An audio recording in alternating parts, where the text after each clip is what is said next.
ఢిల్లీ జంతర్ మంతర్ కేంద్రంగా జరిగిన అతిపెద్ద విద్యార్థి ఉద్యమం తర్వాత విద్యాశాఖ మంత్రి రాజీనామా తర్వాత మన దేశంలో జార్ఖండ్ రాంచీ కేంద్రంగా రెండో భారీ విద్యార్థి మూమెంట్ నడుస్తుంది.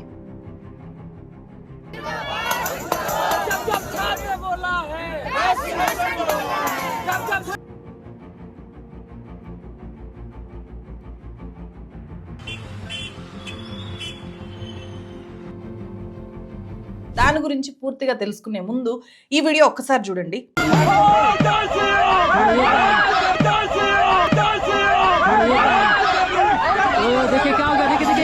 ఈమె పేరు నేహా బోరా. జార్ఖండ్ విద్యార్థి ఆందోళనకు మద్దతు ప్రకటించడానికి ఢిల్లీ నుంచి వచ్చిన all India students association AISA president ఈమె. ఆగస్టు 7న రాంచీలో జార్ఖండ్ అసెంబ్లీకి ఇలా భారీ ర్యాలీగా వెళ్తున్నప్పుడు జై శ్రీరామ్ నినాదాలు చేస్తూ అమర్నాథ్ పాండే అనే ఒక యువకుడు ఆ ర్యాలీ మధ్యలోకి వచ్చి నేహా ముఖం మీద ఇలా ఇంకు చల్లాడు. ఈ ఇన్సిడెంట్ తర్వాత మాట్లాడిన నేహా, మీరు అవమానించాలి అని చెప్పి చల్లిన ఈ ఇంకుతోనే ఈ దేశ భవిష్యత్తును మేము తిరగరాస్తాము అని చెప్పి ప్రకటించారు. आरएसएस के गुंडों को ये भी नहीं पता है कि स्याही का काम लिखने का होता है, फेंकने का नहीं.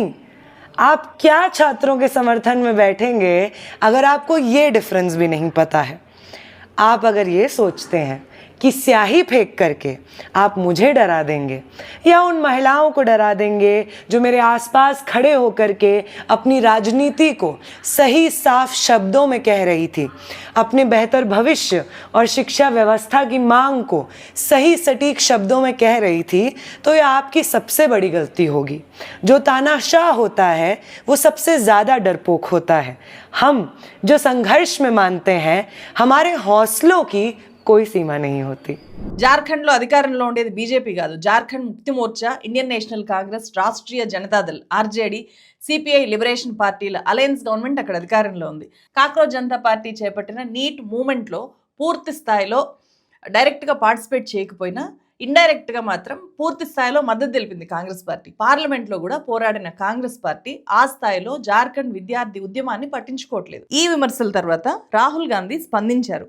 ప్రతి ప్రభుత్వము విద్యార్థుల సమస్యలను తప్పకుండా వినాల్సిందే, వాళ్ళ డిమాండ్ల మీద సానుకూలంగా స్పందించాల్సిందే. ఎందుకంటే మన దేశంలో విద్యా వ్యవస్థ కుదేలైపోయింది, చాలా సంస్కరణలు జరగాల్సిన అవసరం ఉంది అని అన్నారు. झारखंड के स्टूडेंट्स अपने हक के लिए प्रोटेस्ट कर रहे हैं, प्लीज उनको सपोर्ट करें. देखिए, स्टूडेंट प्रोटेस्ट जो देश में हो रही है एजुकेशन सिस्टम के खिलाफ हो रही है. मैंने साफ कहा है, हमारा एजुकेशन सिस्टम कोलैप्स्ड है, बहुत महंगा है और ऑप्रेसिव है. हर सरकार स्टूडेंट्स की बात सुननी चाहिए और एजुकेशन सिस्टम को बदलने के लिए एक्शन लेना चाहिए, चाहे वो कांग्रेस की सरकार हो, नेशनल सरकार हो या झारखंड की सरकार हो. జార్ఖండ్ లో ప్రొటెస్ట్ చేస్తున్న విద్యార్థులతో రాహుల్ గాంధీ ఫోన్లో మాట్లాడారు. వాళ్ళ డిమాండ్లని, మీ డిమాండ్లు ఏంటో నాకు పంపించండి అని చెప్పి వాళ్ళతో చెప్పారు. ఢిల్లీ జంతర్ మంతర్లో జరిగిన విద్యార్థి ఉద్యమం మీద చివరి దాకా కూడా BJP social media, BJP IT cell విపరీతమైన దుష్ప్రచారం చేస్తూనే ఉన్నారు. ఏకంగా బీజేపీ జాతీయ అధ్యక్షుడు వాళ్ళొక వైరస్ లాగా మారారు అని చెప్పి విద్యార్థులను ఉద్దేశించి అన్నారు. इन वायरस और कॉकरोच वाले लोगों को निश्चित रूप से ध्यान रखने की जरूरत है. देश के टुकड़े करने वाले गैंग के लोगों को सबक सिखाने का काम भारतीय जनता पार्टी का कार्यकर्ता ही कर सकता है मित्रों. అలాగే రాజీనామా చేసిన విద్యాశాఖ మంత్రి, వీళ్ళందరూ తుక్కడే గ్యాంగ్ అని చెప్పి అన్నారు. అలాగే వేరే వాళ్ళకి బీ టీమ్ గా పనిచేస్తున్నారు, అంటే కాంగ్రెస్ పార్టీకి బీ టీమ్ లాగా అక్కడ వర్క్ చేస్తున్నారు అని చెప్పి అన్నారు. వాళ్ళలో విద్యార్థులే లేరు అని చెప్పి అవహేళన చేశారు. కొన్ని రాష్ట్రాల్లో కాంగ్రెస్ అధికారంలో ఉంది, ఆ రాష్ట్రంలో ఒక ప్రొటెస్ట్ జరిగితే అక్కడ సమస్య లేనట్టు కాదు. అలాగే కేంద్ర స్థాయిలో దేశవ్యాప్తంగా విద్యార్థులు బీజేపీ అధికారంలో ఉండే రాష్ట్రాల్లో వాయిస్ రైజ్ చేస్తే దాన్ని దేశద్రోహ లేకపోతే ఎవరో కుట్ర చేసి చేయిస్తున్నది కాదు. మన దేశంలో రాజకీయ పార్టీలు క్రైసిస్ని పొలిటికల్ ఆపర్చునిటీగా లేకపోతే పొలిటికల్ ఫెయిల్యూర్స్గా చూడడం వల్ల మాత్రమే ఇలా ఆలోచిస్తున్నాయి. ఈ డబుల్ స్టాండర్డ్స్కి కారణం అదే. గతంలో ఈ డబుల్ స్టాండర్డ్స్ విద్యార్థులకు అర్థమయ్యేవి కావేమో, కానీ ఇప్పుడు వాళ్ళు అర్థం చేసుకోవడం మాత్రమే కాదు, పొలిటీషియన్స్ని వాళ్ళదైన భాషలో, వాళ్ళదైన జెన్జీ స్టైల్లో ఎక్స్పోజ్ చేయడం కూడా నేర్చుకున్నారు స్టూడెంట్స్. ఢిల్లీలో విద్యార్థుల ఆందోళనకు మద్దతు ప్రకటించిన బీజేపీ జార్ఖండ్లో విద్యార్థుల ఆందోళనకు మద్దతు ప్రకటించింది. అయినా సరే నేహా బోరా మీద జై శ్రీరామ్ నినాదాలతో ఒక వ్యక్తి ఇంక్ చల్లాడు. అతను ఆర్ఎస్ఎస్ వ్యక్తి అని చెప్పి నేహా బోరా చెప్తున్నారు. ये जिन्होंने इंक फेंका उनका नाम अमरनाथ पांडे है।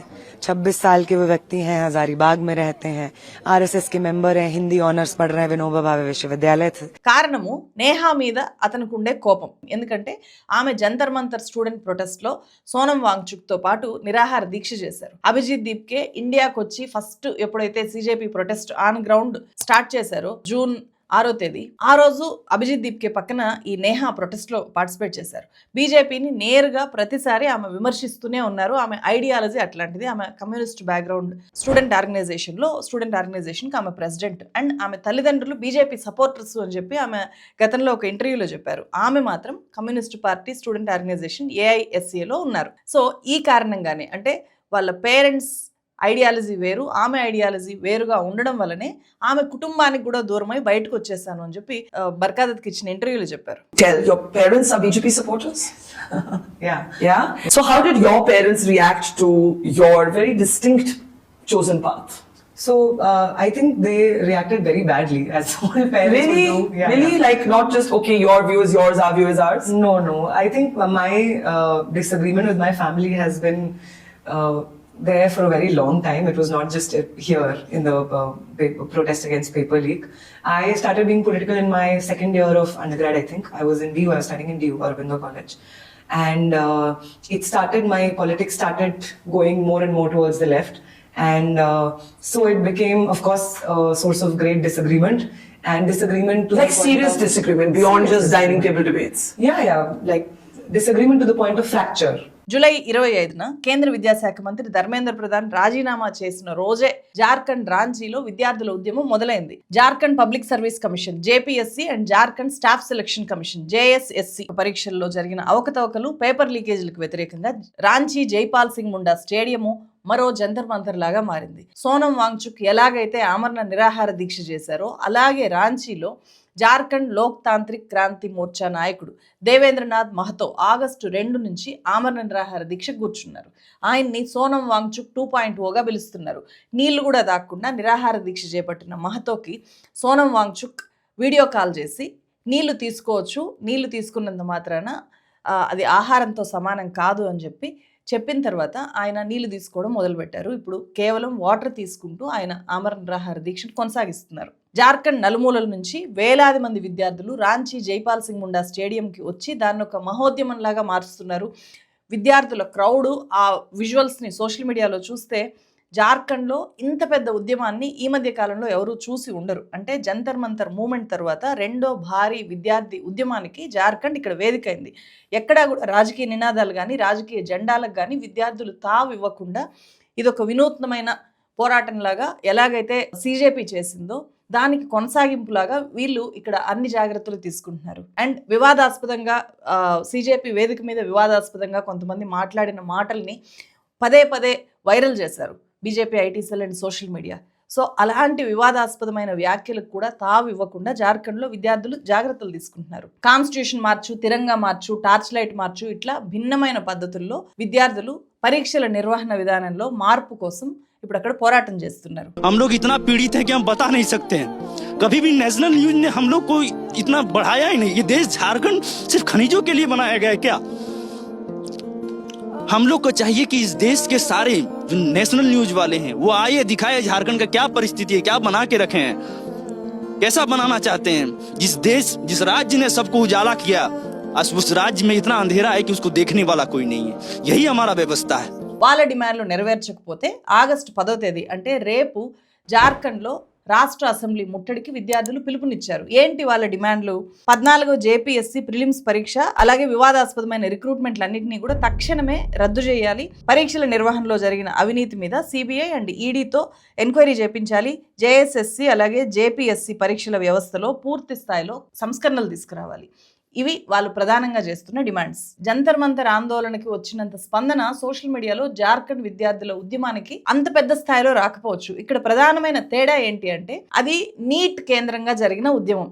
నీట్ విద్యార్థులు దేశంలో ఉండే అన్ని రాష్ట్రాల్లోనూ ఉంటారు. ఇక్కడ జార్ఖండ్ ఒక రాష్ట్రం కాబట్టి ఆ స్థాయిలో దేశమంతటా ఒక చర్చ కానీ లేకపోతే ఎక్కువ మంది మాట్లాడడం కానీ జరగలేదు. కానీ విద్యార్థులందరిలోనూ జార్ఖండ్ విద్యార్థులు చేస్తున్న ఉద్యమానికి ఒక సానుభూతి అనేది ఖచ్చితంగా ఉంది. కానీ బీజేపీని గుడ్డిగా సపోర్ట్ చేసేవాళ్ళు సోషల్ మీడియాలో నాలాంటి వాళ్ళని పదే పదే అడుగుతున్నారు, జార్ఖండ్ విద్యార్థుల ఉద్యమాన్ని మీరు ఎందుకు ఇప్పుడు కవర్ చేయట్లేదు, ఎందుకు మాట్లాడట్లేదు అని చెప్పి. సో వాళ్ళు తెలుసుకోవాల్సింది ఏంటి అంటే, ఈ రెండు మూమెంట్స్లోనూ విద్యార్థులు రాజకీయ పార్టీల్ని దూరం పెట్టారు. విద్యార్థులు సాంప్రదాయ రాజకీయ పార్టీని నమ్మట్లేదు. ఈ మూమెంట్స్ని ఇండిపెండెంట్ మూమెంట్స్గా ఉంచడానికే వాళ్ళు ప్రయారిటీ ఇస్తున్నారు. అది నాకు చాలా నచ్చిన విషయం. కాంగ్రెస్ అధికారంలో ఉంది కాబట్టి కాక్రోచ్ జనతా పార్టీ కావాలనే జార్ఖండ్ విద్యార్థుల మూవ్మెంట్ని పట్టించుకోవట్లేదు అనే నెరటివ్ను కూడా చాలా బలంగా నడుపుతున్నారు. వాళ్ళకి రాజకీయ ప్రయోజనాలే ముఖ్యము అని చెప్పి దాని ద్వారా సీజేపీని చూపించాలి, ప్రొజెక్ట్ చేయాలి అని చెప్పి ప్రచారం చేస్తున్నారు. నిజానికి జార్ఖండ్ మూవ్మెంట్కి కాక్రోచ్ జనతా పార్టీ పూర్తి మద్దతు ప్రకటించడమే కాదు, సీజేపీ తరఫున ఒక ప్రతినిధి బృందాన్ని అక్కడికి పంపించి జంతర్ మంతర్లో మూవ్మెంట్ జరిగినన్ని రోజులు విద్యార్థులకి ఎప్పుడూ లోటు లేకుండా కడుపు నింపిన మహమ్మద్ జునైద్ జార్ఖండ్ విద్యార్థుల కోసం తన టీంతో వెళ్ళి అక్కడ మళ్ళీ వాళ్ళకి ఫుడ్ పెడుతున్నారు. అలాగే సోనం వాంగ్చుక్, అభిజిత్ దీప్కే అక్కడుండే విద్యార్థి నాయకులతో దీక్ష చేస్తున్న మహతోతో వీడియో కాల్లో మాట్లాడారు, మద్దతు ప్రకటించారు. हम वो सारी चीजें करेंगे जो आपके आंदोलन को मजबूत कर सकती है और आपकी जितनी भी डिमांड्स है हम उन डिमांड्स का भी पूरा समर्थन करते हैं और हम हमारी तरफ से भी उन डिमांड्स को आगे रखेंगे. నేరుగా అభిజిత్ దీప్కే గానీ ఇతర సీజేపీ స్పోక్స్ పర్సన్స్ గానీ జార్ఖండ్ వెళ్ళలేదు అనే ప్రశ్నలకు వాళ్ళు సమాధానం చెప్పారు. మహారాష్ట్ర ఛత్రపతి సంభాజీ నగర్లో జరిగిన cockroach Janata party core team strategy meet తర్వాత సుదీర్ఘ వివరణ ఇచ్చారు. ఈ విషయానికి సంబంధించి విద్యార్థుల ప్రతి డిమాండ్కు అండగా మేము నిలుస్తాము, త్వరలోనే రాంచీ మార్చ్ మేము చేపడతాము అని చెప్పి దీప్కే ప్రకటించారు. मैं जाऊंगा, अभी मेरी तबीयत भी थोड़ी चल रही है, आज सुबह ही ब्लड टेस्ट करवा लिया मेरा, फिर से एक बार उसकी रिपोर्ट आ जाती है एलसी, बट हमारा डेलीगेशन गया हुआ है, हमारी टीम वहाँ पर लगी हुई है. और क्या है ना, इतने सारे स्टूडेंट्स आगे आकर प्रोटेस्ट कर रहे हैं, मुझे लगता है कि वो लोग भी नेता हैं, उन लोगों को भी दिखाना चाहिए. अभिजीत हर जगह आगे दिखे ये जरूरी नहीं है, वो लोग भी कर रहे हैं, वो उनको भी उतना ही ఈక్వల్లీ ఇంపార్టెన్స్ మిల్నా चाहिए. అలాగే జార్ఖండ్లో విద్యార్థులు చేస్తున్న ఆ మూమెంట్ క్రెడిట్ పూర్తిగా అక్కడుండే విద్యార్థులకే దక్కాలి. సీజేపీ ప్రెషర్ గ్రూప్ లాగా మాత్రమే వాళ్ళ వెనక ఉండి సపోర్ట్ చేస్తుంది అనే క్లారిటీ కూడా ఇచ్చారు. और इसीलिए हम लोगों ने उनको कहा है कि आपके आंदोलन को मजबूत करने के लिए जो भी हमसे करना पड़ेगा हम वो करेंगे, क्योंकि हम नहीं चाहते कि बस सीजीपी का ही नाम हो. जितने भी स्टूडेंट्स हैं वो खुद आगे आकर प्रोटेस्ट करें, अपने हकों के लिए लड़े, देश की एजुकेशन के लिए लड़े, हम यही चाहते हैं. ఇదంతా సరే, జార్ఖండ్లో అసలు ఏం జరిగింది? ఎప్పుడూ పెద్దగా వార్తల్లో లేని జార్ఖండ్లో ఇంత పెద్ద మూమెంట్ ఎలా మొదలైంది? దీనికి కారణము మన దేశ విద్యార్థుల్లో మొదలైన రాజకీయ సామాజిక చైతన్యం అండ్ ఈ దేశ వ్యవస్థల్ని ఇప్పటిదాకా నడిపించిన పార్టీలు, ప్రభుత్వాలు ఎలా దెబ్బతీసాయో విద్యార్థులు తెలుసుకోవడం వల్ల ఇవాళ దేశంలో ఎక్కడ విద్యార్థులకి ఏం జరిగినా, లేకపోతే వ్యవస్థలో ఎలాంటి లోపం, విద్యార్థులకి నష్టం చేసే లోపం కానీ, లీకేజీలు కానీ, తప్పిదాలు కానీ ఏవి బయటకు వచ్చినా విద్యార్థులు నిలబడుతున్నారు, గట్టిగా క్వశ్చన్ చేస్తున్నారు. అందులో భాగమే ఇప్పుడు జార్ఖండ్ నుంచి మనకు వినిపిస్తున్న విద్యార్థుల వాయిస్. ఏప్రిల్ 19న Jharkhand public service commission JPSC combined civil services prelims exams జరిగాయి. 103 పోస్టులకి 3,50,000 మంది ఎగ్జామ్స్ రాశారు. అంటే ఒక్క పోస్టుకి 3,398 మంది రాశారు. జూలై 2న ఎగ్జామ్ రిజల్ట్స్ వచ్చాయి. ఆ తర్వాతనే అభ్యర్థులు షాక్ అయ్యారు. ఈ ఎగ్జామ్స్ లో భారీ అక్రమాలు జరిగాయని చెప్పి రోడ్డెక్కారు. ఒక పేపర్ వైరల్ అవుతోంది. సుమన్ సౌరవ్ అనే ఒక క్యాండిడేట్ కి సంబంధించిన ఓఎంఆర్ షీట్ అది. పేపర్ 1లో 100కి 48 క్వశ్చన్స్కి మాత్రమే ఆన్సర్ చేశాడు అనేది ఆ ఓఎంఆర్ షీట్ చెప్తోంది. ప్రతి క్వశ్చన్కి 2 మార్కులు చొప్పున అతను రాసినవన్నీ కరెక్ట్ అయినా కూడా అతనికి 96 మార్కులు వస్తాయి. ఎగ్జామ్లో 144 కట్ ఆఫ్, అంటే క్వాలిఫై అవ్వాలి అంటే 144 మార్క్స్ ఖచ్చితంగా రావాలి. అలాంటిది 96 మార్కులు వచ్చిన సుమన్ సౌరవ్ క్వాలిఫై అయ్యాడు ఫస్ట్ పేపర్లో. అతని ఓఎంఆర్ షీట్ వైరల్ అయ్యాక అలాంటివే ఇంకొన్ని ఓఎంఆర్ షీట్లు కూడా వైరల్ అయ్యాయి. వాటిలో కూడా ఇలాంటి వాటినే అక్కడ ఉండే అభ్యర్థులు ఐడెంటిఫై చేశారు. గతంలో కూడా ఈ ఎగ్జామ్ లీక్ అయింది, ఈసారి కూడా అలాగే లీక్ అయిండొచ్చు అని చెప్పి విద్యార్థులు, నిరుద్యోగులు ఆందోళనకు దిగారు. Jharkhand staff selection commission JSSC CGL ఉద్యోగ నియామక పరీక్ష ముందే లీక్ అయింది అని చెప్పి బయటపడడంతో ఏకంగా ఆ ఎగ్జామ్నే రద్దు చేశారు. దీని మీద ఇన్వెస్టిగేషన్ చేసిన సిఐడి అభయ్ కుమార్ తివారీ అనే ఒక government employee JSSC exam paper leak చేసి 25 కోట్ల రూపాయలు వసూలు చేశాడు అని చెప్పి తేల్చింది. ఇట్లాంటి లీకేజెస్ కానీ, ఎగ్జామినేషన్ నిర్వహణలో అక్రమాలు కానీ బయటపడ్డప్పుడు మనకు గవర్నమెంట్ సపోర్టర్స్ నుంచి ఒక కామన్ డైలాగ్ వినిపిస్తూ ఉంటుంది. ఎవరో ఒక దుర్మార్గుడు, ఒక అవినీతిపరుడు తప్పు చేస్తే ఎంటైర్ సిస్టమ్ని మీరు ఎట్లా తప్పుపడతారు అని చెప్పి మొన్న నీటప్పుడు వినిపించింది. ఇలాంటప్పుడు మళ్ళీ వినిపిస్తూ ఉంటాయి కదా. నిజానికి ఇక్కడ జార్ఖండ్ ఎగ్జాంపులే తీసుకుంటే JPSC civil services preliminary exams conduct చేసే బాధ్యతని లక్నో కేంద్రంగా నడిచే ఒక ప్రైవేట్ కంపెనీకి ఇచ్చారు. ఆ కంపెనీ పేరు TSR data processing private limited. ఇదే కంపెనీ అక్రమాలకు పాల్పడింది అని చెప్పి గతంలో ఆ కంపెనీని బ్లాక్ లిస్ట్ చేశారు. ఒక బ్లాక్ లిస్ట్ చేసిన కంపెనీకి ఎగ్జామ్ కండక్ట్ చేసే బాధ్యతల్ని మళ్ళీ మరుసటి సంవత్సరము ఎట్లా అప్పచెప్తారు? ఎట్లా మళ్ళీ అదే కంపెనీకి కాంట్రాక్ట్ ఇస్తారు? సో కనీసం వెరిఫై చేయరా? అంటే వెరిఫై చేయకుండా సేమ్ కంపెనీకి ఇవ్వడం వెనుక ఎట్లాంటి కారణాలు ఉంటాయి? ఎలాంటి రాజకీయ ప్రమేయము, ఎలాంటి అవినీతి అక్రమాలు లేకుండానే ఒక బ్లాక్ లిస్టెడ్ కంపెనీకి మళ్ళీ ఎగ్జామ్ నిర్వహించే బాధ్యతల్ని అప్పగించేస్తారా? నిజాయితీగా జరుగుతుందా ఈ ప్రక్రియ? ఇది స్టూడెంట్స్ అడుగుతున్న క్వశ్చన్. మనం ఈజీగా తెలుసుకోవడానికి తెలంగాణ ఎగ్జాంపుల్ తీసుకుంటే 2019లో ఏం జరిగింది? గ్లోబలీనా కంపెనీకి ఇంటర్మీడియట్ ఎగ్జామ్స్ కండక్ట్ చేసే బాధ్యతని బోర్డ్ ఆఫ్ ఇంటర్మీడియట్ తెలంగాణ అప్పచెప్పింది. Data processing, online admissions and results బాధ్యతల్ని ఆ గ్లోబలీనా కంపెనీ టేకప్ చేసింది. ఆ గ్లోబలీనా కంపెనీ సాఫ్ట్వేర్ డిజైన్లో తీవ్రమైన లోపాలు ఉండడం వల్ల ఏకంగా 3 లక్షల మంది విద్యార్థులను వాళ్ళు ఫెయిల్ చేశారు. ఆ ఒత్తిడిని, ఆందోళనని, ఇంటర్మీడియట్ మార్క్స్ అంటే చాలా ఇంపార్టెంట్ కదా విద్యార్థులకి. సో అది తట్టుకోలేక ఏకంగా 23 మంది విద్యార్థులు ఆత్మహత్య చేసుకొని చనిపోయారు. ఇన్ని ప్రాణాలు తీసిన ఆ కంపెనీ యజమానుల్ని వేరే దేశాల్లో అయితే తీవ్రంగా శిక్షించే వాళ్ళు, మళ్ళీ వాళ్ళు బతుకున్నంత వరకు వ్యవస్థని లేదా విద్యార్థుల్ని డ్యామేజ్ చేసే పని చేయకుండా వాళ్ళని బయటికి రానిచ్చే వాళ్ళే కాదు. కానీ ఈ గ్లోబలీనా కంపెనీ ఏం చేసింది? తెలంగాణ రాష్ట్రంలో 23 మంది విద్యార్థుల ప్రాణాలు తీసిన తర్వాత ఢిల్లీ స్థాయికి ఎదిగింది. సింపుల్గా వివాదాస్పదమైపోయిన గ్లోబలీనా పేరుని కోయంట్ అనే ఒక కొత్త నేమ్కి మార్చుకుంది. గ్లోబలీనా పేరు మార్చుకున్నంత మాత్రాన ఆ కంపెనీ ఏంటి అని గుర్తుపట్టనంత స్థాయిలో మన వ్యవస్థ పనిచేస్తుందా?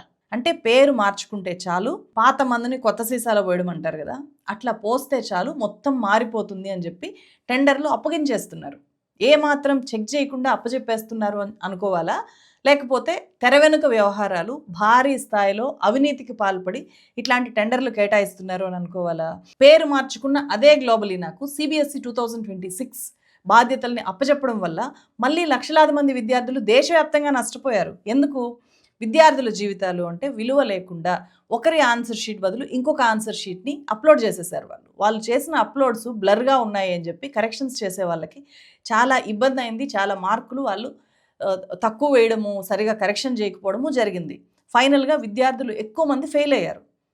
సో వాళ్ళ మార్కులు తగ్గిపోయాయి. ఇంటర్మీడియట్ మార్క్స్ చాలా ఇంపార్టెంట్ కదా. వాళ్ళు హైయర్ ఎడ్యుకేషన్కి వెళ్ళాలి అన్నా, ఎక్కడైనా మంచి ఇన్స్టిట్యూషన్లో సీట్ తెచ్చుకోవాలి అన్నా కూడా. సో ప్రభుత్వాలకు విద్యార్థుల జీవితాల కంటే కూడా ఆ కంపెనీలు ముఖ్యము, ఆ కంపెనీల నుంచి పొందే ఫేవర్లు ముఖ్యం. ఇక్కడ గవర్నమెంట్కి అంటే ఆ గవర్నమెంట్లో ఉండే వ్యక్తులు.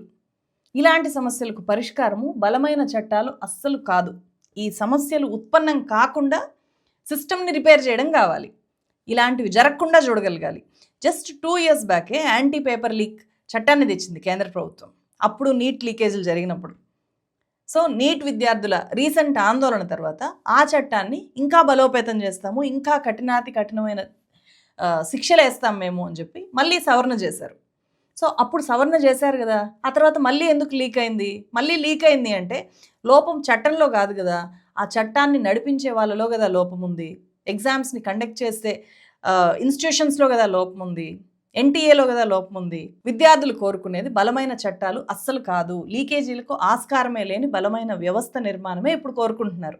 24 లక్షల మంది విద్యార్థుల భవిష్యత్తునే కాదు, ఈ దేశానికి కావాల్సిన క్వాలిటీ డాక్టర్స్ని తయారు చేసుకోవడానికి కండక్ట్ చేసే మెడికల్ ఎంట్రన్స్ ఎగ్జామినేషన్ నీట్ మీద సిబిఐ ఛార్జ్షీట్ అప్పుడు ఎట్లా జరిగింది అని చెప్పి రీసెంట్గా ఛార్జ్షీట్ దాఖలు చేసింది. అందులో సిబిఐ బయటపెట్టిన విషయాలు చూస్తే రాజకీయ పార్టీలు తప్ప సాధారణ విద్యార్థులు, వాళ్ళ తల్లిదండ్రులు షాక్ అవుతారు. ఎన్టీఏ నీట్ క్వశ్చన్ పేపర్ తయారు చేయడానికి సెలెక్ట్ చేసిన ఈ 3 ఎక్స్పర్ట్స్ అసలు దొంగలు వీళ్ళు. సో వాళ్ళు లక్షల రూపాయల జీతాలు తీసుకునే ప్రొఫెసర్సు, లెక్చరర్సు రీసెర్చ్ చేశారు. వాళ్ళ సబ్జెక్ట్స్లో వాళ్ళు ఎక్స్పర్ట్స్. ఆ ఎక్స్పర్ట్స్నే ఎన్టీఏ సెలెక్ట్ చేసి వాళ్ళతో క్వశ్చన్ పేపర్ తయారు చేపిస్తుంది. ఎప్పుడు విద్యార్థులకు పాఠాలు చెప్పేవాళ్ళు వీళ్ళు. విద్యార్థులు ఎంత కష్టపడతారు నీట్ కోసము అని వీళ్ళకి తెలుసు. అండ్ పేద విద్యార్థులు డాక్టర్ అవ్వాలి అని చెప్పి ఎంత కష్టపడతారో కూడా వీళ్ళకు తెలుసు. అయినా సరే ఈ స్థాయి వ్యక్తులు డబ్బులకి కక్కుర్తుపడి డబ్బుల ఆశతో నీట్ క్వశ్చన్ పేపర్స్ని లీక్ చేశారు. అంటే డబ్బుల కోసం ఏమీ రాని వాళ్ళనైనా సరే డాక్టర్లను చేసేసి మొత్తం జనం మీదకి వదిలేయడానికి వీళ్ళు రెడీ అయ్యారు. కేవలం చదువును మాత్రమే నమ్ముకున్న పేద విద్యార్థులకు నిలువున ద్రోహం చేయడానికి ఈ లెక్చరర్స్ నీట్ క్వశ్చన్ పేపర్స్ని లీక్ చేశారు. ఇంతకు మించిన దేశద్రోహం ఏమైనా ఉంటుందా? ఇలాంటి వాళ్లకు ఎంత పెద్ద శిక్ష వేయాలి? 22 మంది విద్యార్థుల ప్రాణాలని వీళ్ళు తీసినట్లయింది. ఈ సమస్యకు పరిష్కారం చట్టాల్లో ఉందా నిజంగా? అస్సలు లేదు. ఒక ఎగ్జాము అంటే ముందుగానే పేపర్లు లీక్ అవుతాయి. గతంలో మనం టీఎస్పీఎస్సీ గ్రూప్ 1 ఎగ్జామ్ పేపర్ లీకేజీలను కూడా చూసాము. అంటే వ్యవస్థలోకి ఏదో ఒక రకంగా అక్రమ మార్గాల ద్వారా చొరబడిపోతున్న వ్యక్తులు ఆ తర్వాత ఆ వ్యవస్థని ఎట్లా బాగు చేయగలుగుతారు? వ్యవస్థలోకి అవినీతి పరులు, అక్రమార్కులు చేరిపోయిన తర్వాత నిజాయితీగా పనిచేసే ఆఫీసర్స్ అసలు ఉండరు. అట్లాంటి టీచర్లు ఉండరు, అట్లాంటి లెక్చరర్స్ ఉండరు, అట్లాంటి అధికారులు, ఉన్నతాధికారులు ఎవరూ ఉండరు. అలాగని ఇప్పుడు నిజాయితీ పరులే లేరా అంటే లేరని కాదు. నిజాయితీ పరుల్ని క్వశ్చన్ చేసే వాళ్ళని ఏం చేస్తున్నారు ఇప్పుడు? దేశద్రోహులు వీళ్ళతో చాలా ప్రమాదము, వీళ్ళు ప్రతిదాన్ని క్వశ్చన్ చేస్తారు, వీళ్ళకి అన్నీ సమస్య అని చెప్పి వాళ్ళని దూరం పెట్టేస్తున్నారు. ఈవెన్ గవర్నమెంట్ సిస్టమ్స్లో కూడా అంతే. ఎవరైనా ఒకరు నిజాయితీగా ఉంటే వాళ్ళని చేతగాని వాళ్ళలాగా చూస్తారు. ఎవరైనా ఒక క్వశ్చన్ అడిగితే, క్వశ్చన్ చేస్తే, అవకతవకల్ని ఎత్తి చూపిస్తే, భజన చేయకపోతే వాళ్ళకి చాలా తలపొగరు అని, పొగరుబోతులు అని చెప్పి, లేకపోతే వీళ్ళు పనికిరారు నార్మల్గా అందరితో ఉండడానికి అని చెప్పి, వాళ్ళకేవో మోటివ్స్ ఉన్నాయని రకరకాల బ్రాండింగ్స్ చేస్తారు. వాళ్ళని ప్రభుత్వంలో వీళ్ళు పనికిరారు అనేలాగా పక్కన కూర్చోబెడతారు. కాబట్టి కావాల్సిన అంటే సిస్టమ్ని బాగు చేసి ఇట్లాంటి కీలకమైన ఎగ్జామ్స్ టైంలో కానీ ఆర్ పేపర్ల ప్రిపరేషన్ టైంలో కానీ వాళ్ళని వ్యవస్థలోకే తీసుకోరు, కన్సిడరే చేయరు. ఇక్కడ ప్రధానమైన లోపం నాకు అనిపిస్తుంది. దీనివల్ల అవినీతి పరుల్ని, భజన పరుల్ని, నా అనుకున్న వాళ్ళని, ఆశ్రిత పక్షపాతం అంటారు కదా, అలాంటి వాళ్ళని పదవుల్లోకి, కీలకమైన సెలక్షన్స్లోకి వాళ్ళకి ప్రయారిటీ ఇచ్చి తీసుకుంటున్నారు. ఇవాళ దేశంలో జరుగుతున్న విద్యార్థి ఉద్యమాలకు పరిష్కారము బలమైన చట్టాలు అస్సలు కాదు. వ్యవస్థలో సమూల మార్పులు రావడమే అసలైన పరిష్కారం. అంటే నిజాయితీ పరులకి సరైన బాధ్యతలు అప్పచెప్పాలి. నిజాయితీ పరులకి ఎప్పుడు అప్పచెప్తారు? డబ్బుల ప్రమేయం లేనప్పుడు, అధికారం ప్రమేయం లేనప్పుడు నిజాయితీ పరులకి, అర్హులకి సరైన బాధ్యత అనేది వస్తుంది. ఆ మార్పు తీసుకురావడం అనేది ఇప్పటికే పాత పద్ధతులతో వేళ్ళూనుకున్న ఈ సోకాల్డ్ రాజకీయ పార్టీలు తెస్తాయి అంటే మనం నమ్ముతామా? ఖచ్చితంగా ఈ వ్యవస్థ మారాలి అని బలంగా కోరుకొని ఫైట్ చేస్తున్న విద్యార్థులు కానీ, విద్యార్థి మూమెంట్స్ కానీ, వీటి వల్లనే ఏదైనా మార్పు సాధ్యమవుతుంది. నేహా బోరా చెప్పింది కదా, ఆమె ఎందుకు వచ్చింది అక్కడికి? వాళ్లకు మద్దతు తెలియజేయడానికి ఒక వ్యక్తి వస్తే, ఒక అమ్మాయి వస్తే ఆమె మీద ఇంకు చల్లారు. సో అది నాకేమీ అవమానం కాదు, మీరు చల్లిన ఇంకుతోనే మేము ఈ దేశ కొత్త భవిష్యత్తుని తిరగరాస్తాము అని చెప్పి ప్రకటించింది కదా. ఖచ్చితంగా యువత మాత్రమే ఆ పని చేస్తారు, చెయ్యాలి. అవినీతితో, అక్రమాలతో, చేతగానితనంతో నిండిపోయిన, కుళ్ళిపోయిన వ్యవస్థలను విద్యార్థులు మాత్రమే బాగు చేయగలరు.